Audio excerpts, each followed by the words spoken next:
preste atenção no que o Senhor tem para a tua vida hoje, tá?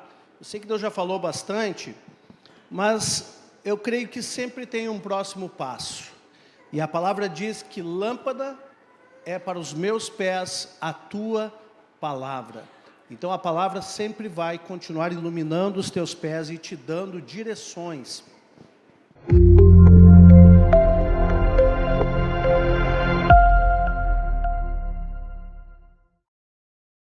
João capítulo 8, versículo 31. Por favor, abra a tua Bíblia aí. Disse, pois, Jesus aos judeus que haviam crido nele: se vós permanecerdes na minha palavra, sois verdadeiramente meus discípulos. Preste atenção. Havia alguns judeus que haviam crido em Jesus. E ele disse: se vós permanecerdes nas minhas palavras, então, verdadeiramente, vocês serão meus discípulos. O encontro com Deus é encontro com a palavra. O encontro com Deus é encontro com o verbo, que é Cristo. Ele é a palavra. Quando você se encontra com Ele, ou seja, com a sua palavra, você é transformado. Mas não adianta nós passarmos por um final de semana, imersos na palavra e depois não permanecermos na palavra. E eu quero te perguntar, você é discípulo de Jesus? Amém. Deus nunca mandou nós fazermos membros de igreja. Jesus, em Mateus 28, 19, ele diz: vão, ide, portanto, vão e façam discípulos de todas as nações. Agora eu quero te dizer, discipulado é uma coisa intencional e provocada.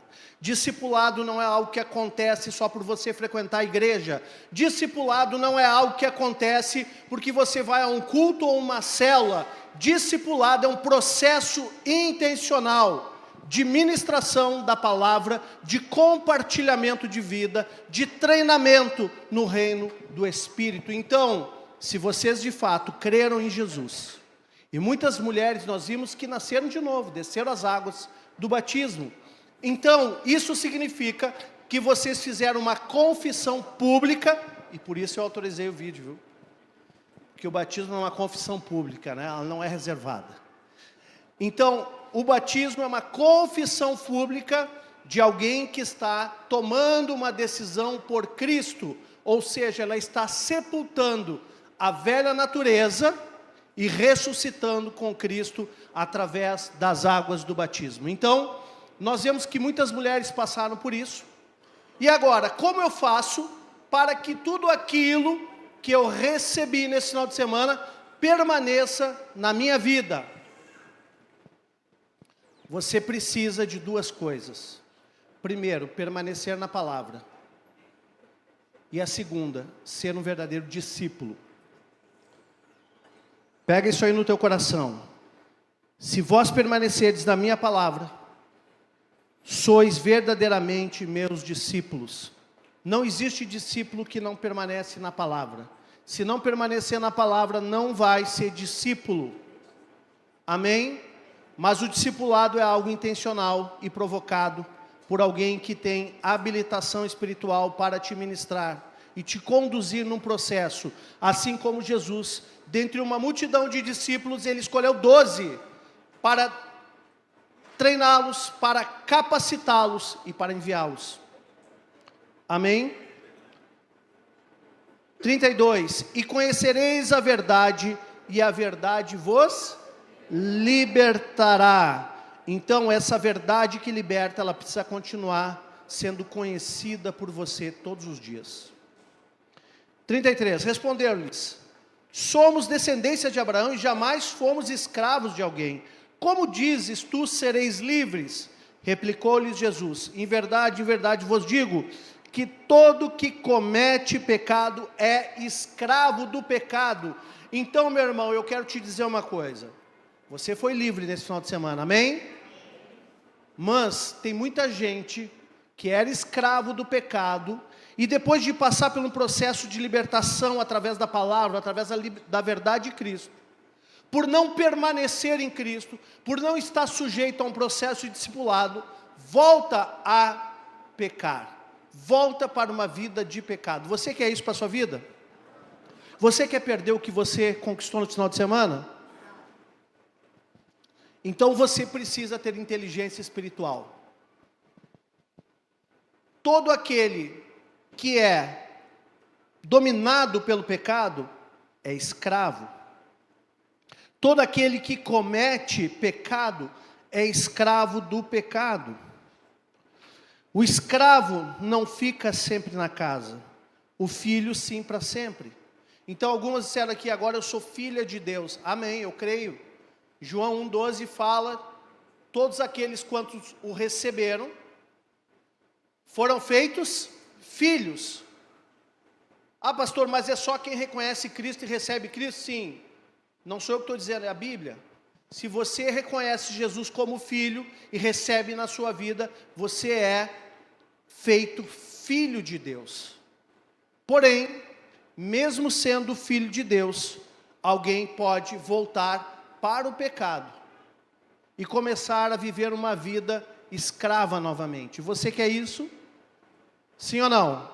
Não. Então você precisa permanecer, porque o escravo, aquele que está escravizado pelo pecado, ele não permanece na casa. Por isso muitas pessoas se desviam da fé.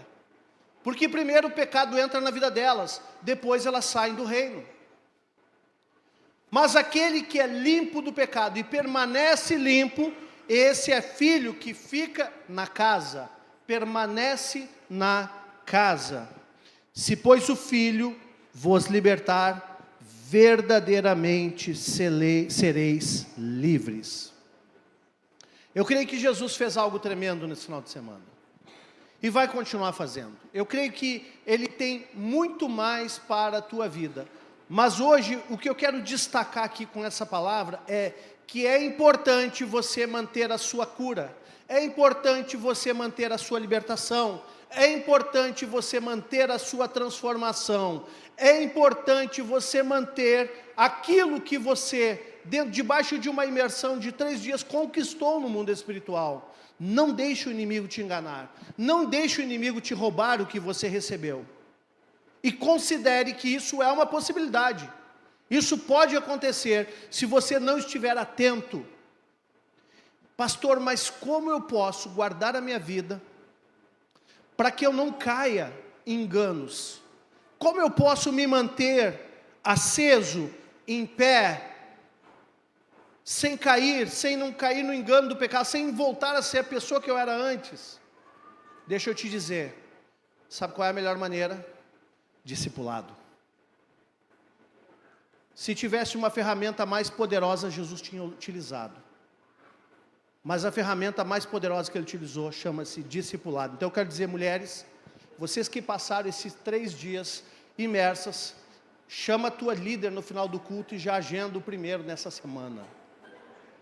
Sabe como é que funciona isso? Quando nós estamos debaixo de sujeição, quando nós aprendemos a reportar, nós vivemos a transformação de maneira contínua. Quando nós estamos vulneráveis a uma liderança que nos ministra, quando nós estamos vulneráveis a uma liderança que nos corrige, uma liderança que nos ministra, que nos indica caminho, nos dá direções seguras, isso protege as nossas vidas. Por isso que a palavra diz que nós somos aqueles que foram chamados para liderar, nós somos como guias espirituais. Por quê? Porque estamos cuidando de um povo.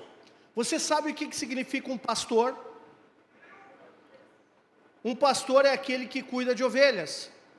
A função principal de um pastor é fazer o quê? Cuidar de ovelhas. Mas deixa eu contar uma coisa para vocês. Eu não sou um pastor, eu sou uma pessoa. E você não é uma ovelha, você é um ser humano, né? Isso é uma metáfora bíblica, ok? Mas a missão que nós temos é de cuidar de pessoas. E não somente o pastor, mas todos aqueles que foram preparados e vocacionados para cuidar de pessoas, são essas pessoas que vão estar acompanhando a tua vida, te direcionando, te orientando, te cuidando para que você possa permanecer na palavra. Provérbios 18 fala, aquele que anda sozinho, busca os seus próprios interesses. e se insurge contra a verdadeira sabedoria. E sabe qual é a sabedoria que você precisa ter? É a sabedoria de saber que se você tiver um coração disposto a prestar contas, a se sujeitar, um coração vulnerável ao aprendizado, um coração vulnerável ao acompanhamento, você vai ver a ação de Deus continuar acontecendo na tua vida constantemente. Queridos, eu também sou acompanhado. Eu acompanho vidas, mas eu também sou acompanhado.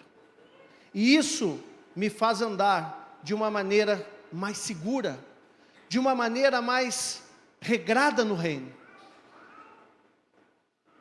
Isso me faz andar de uma maneira mais sábia. Então eu quero dizer para vocês de maneira prática, você precisa permanecer em Cristo. E verdadeiramente você vai ser discípulo de Jesus. Mas Jesus inventou uma coisa chamada líderes espirituais, pastores. Inventou uma coisa chamada aqueles que cuidam de ovelhas. Se você se mantiver debaixo desse acompanhamento, você vai ver que a tua vida vai andar em outra velocidade. Deixa eu perguntar, aqueles que vivem isso já, é verdade ou não é? Levanta a mão. Estou mentindo aqui? Só que o discipulado, ele não é algo que deva acontecer como um aconselhamento pontual. O discipulado, ele é algo frequente, ele é algo metódico, ele é algo recorrente, ele é algo que tem uma métrica, onde o estímulo é constante, porque o crescimento de um discípulo é intencional e provocado por um líder maduro. Então o discipulado, ele deve ser algo que faz parte da rotina de qualquer discípulo. Como eu posso ser discípulo se eu não estou sujeito a discipulado? Foi por isso que Jesus também chamou os seus, aqueles 12 homens, e decidiu discipulá-los, para que eles crescessem e tivessem uma capacitação a mais para multiplicar as obras que ele fez, e ainda disse, olha, vocês vão fazer obras maiores ainda. Então, eu quero profetizar que essa semana começa o teu discipulado. Se não começou ainda, vai começar em nome de Jesus. Em nome de Jesus. Depois eu me acerto com os líderes, porque eu estou falando isso. Amanhã na reunião a gente se entende sobre isso, tá? Mas olha, fala com o teu líder no final do culto, assim, quando se o líder não tem condições de te atender, não tem problema, passa para outra pessoa fazer. Nós temos muitos líderes aqui, amém? Essa igreja tem uma multidão de líderes, e alguém vai ter agenda para você, eu profetizo em nome de Jesus, amém? Mas as nossas práticas bíblicas, elas não podem ser mais teóricas. Nós temos que viver a prática na sua intencionalidade. Nós temos que viver aquilo que Jesus ensinou. E Jesus, como ele discipulava? Ele caminhava e andava com os discípulos. Jesus, ele estava sempre ali ensinando, mas ele tinha convivência com os discípulos. Então, eu não sei como vai ser, o seu discípulo vai fazer, seu líder vai fazer, mas ele vai fazer de algum jeito que vocês vão achar o jeito. Amém? Eu tenho certeza que isso vai acontecer. Queridos, eu creio que, eu não quero me estender hoje, mas eu creio que o recado para a tua vida é esse. Eu sei que essa palavra não está pegando só quem foi para o encontro. Eu sei que essa palavra, ela também está alcançando pessoas aqui que estão inativas. Tem pessoas que foram para o encontro e saíram gritando, tremendo, mas depois murcharam, ficaram apagadas, inativas. Sabe o que é isso? Você está sem acompanhamento, meu filho.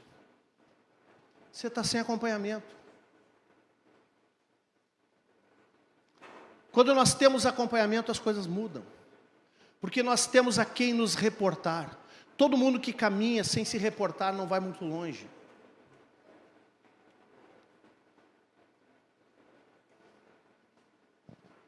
Mas quando nós nos reportamos, o simples fato de estarmos nos reportando isso gera crescimento nas nossas vidas. Isso gera reflexão. Isso gera decisões. Isso gera transformação. Amém? Então eu quero te desafiar nessa semana. Já entra aí num processo novo. Se não achar ninguém para fazer isso contigo, fala comigo, que eu vou dar jeito. Amém? Está autorizado a falar comigo, tá? Por quê? Porque nós temos que colocar esses processos em atividade. E isso trará raízes profundas dentro de um reino que não terá fim. A palavra diz que plantados na casa do Senhor, nós floresceremos. Então, queridos, nós precisamos que essa plantação, ela tenha consistência, ela tenha raízes profundas. E isso vai acontecer através de vínculos maduros, vínculos profundos. E nada melhor que o discipulado para isso.